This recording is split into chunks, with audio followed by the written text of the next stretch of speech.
So understanding these tax obligations as a company will be very key to avoid getting into trouble with KRA.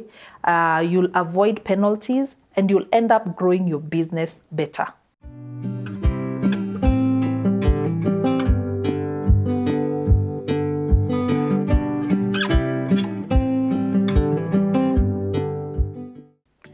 Hello and welcome to another episode of Thrive Thursday on the Prosperity Thrive Drive channel, where we thrive boldly and prosper fully.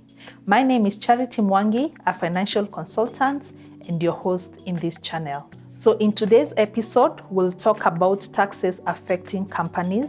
And in this case, when I talk about a company, I mean a business that is a separate legal entity from its owner. So this means that the company has its own KRA PIN certificate. So if you're running a company or you're thinking of registering one, this episode will help you as we'll look at the different taxes that you should be aware of, how much you're supposed to deduct, when you're supposed to remit, and all the rules regarding these taxes. So understanding these tax obligations as a company will be very key to avoid getting into trouble with KRA. You'll avoid penalties and you'll end up growing your business better. So as a company, if you have employees, the number one tax that you should be aware of is pay as you earn.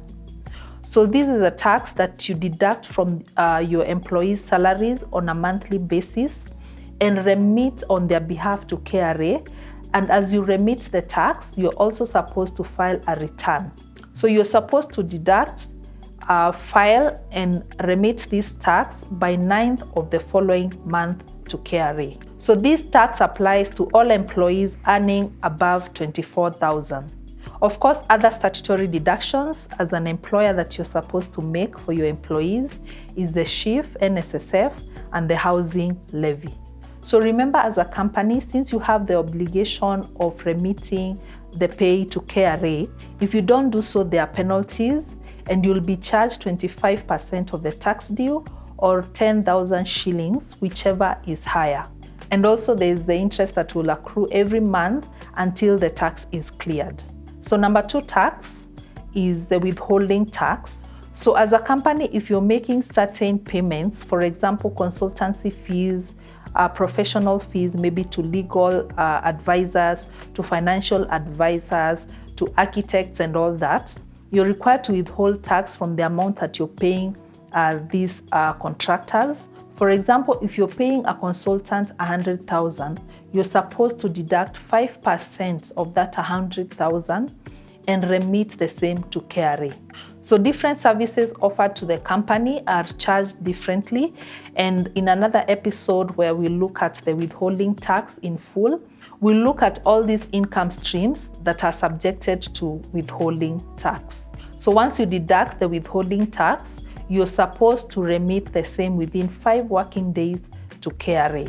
After you remit the same, KRA will send an email to yourself and the person that you are supposed to be paying, attaching a withholding tax certificate, which has all the details about the payments. And of course, if you don't do this, there are penalties that you'll be charged by KRA. So number 3, which is the main tax by companies, is the corporate tax. And this is tax charged on the company's income. And in this case, the income is considered to be the gross profit, that is the sales less the expenses. So that's what is charged the corporate tax. For resident companies, the tax rate is 30%, and for non-resident companies is 37.5%. So in addition to this, companies must file their returns by the 30th of June of the following year. In addition to that, as a company, you're supposed to pay your tax for the previous year by the 30th of April of the following year. So there are also penalties for late filing and late payments. So for late filing, you're charged 5% of the tax due or 20,000 shillings, whichever is higher. For late payments, you're charged 5% of the tax due and an interest of 1% will accrue every month if that tax is not cleared.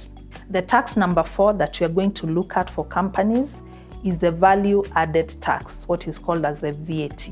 And this is tax charged on the supply of goods and services, and currently it is at 16% standard rates. So VAT applies for companies with a turnover of over 5 million shillings annually. So if a company has a turnover lower than 5 million shillings, they're not required to register for VAT.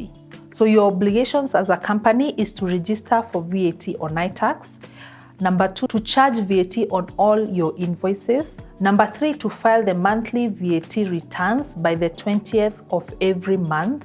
And number 4, to remit the VAT collected. So late filing attracts a penalty of 10,000 shillings or 5% of the tax due, while late payment of the VAT will attract an interest of 1% of the tax due. Number 5, let's look at turnover tax. And this is tax that is charged for companies that have a gross turnover of less than 5 million shillings per year. The tax rate is 1% of the gross turnover.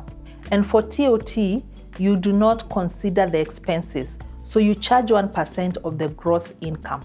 So if you're VAT registered, remember you cannot pay for turnover tax. So the other tax we'll look at, number 6, is the digital service tax. So this is for companies that sell their goods and services via digital platforms. So the rate is 1.5 of the total transactional value, and this tax you're allowed to offset from your annual tax payable. So the other tax, number 7, we're going to look at is the capital gains tax.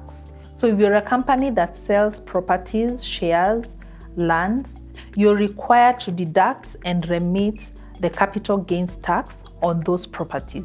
So the rate is 15% on the profits from the sale of the said property.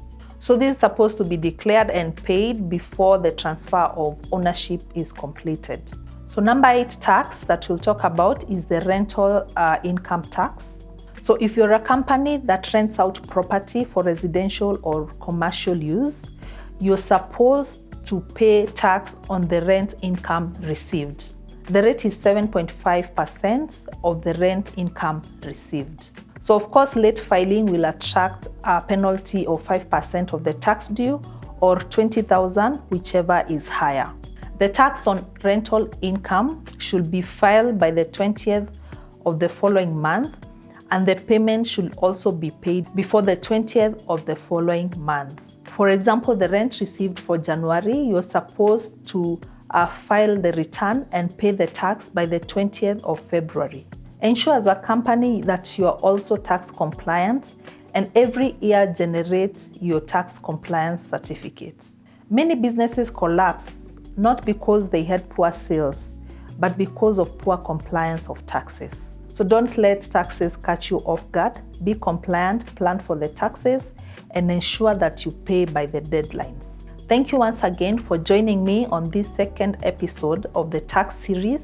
Let's meet on the next episode of the tax series next week on Thursday. So if you haven't subscribed, please do so right now as you watch this episode. Like this video and comment, and share it with someone who is running a company or wants to register a company. Until next time, let's thrive boldly and prosper fully.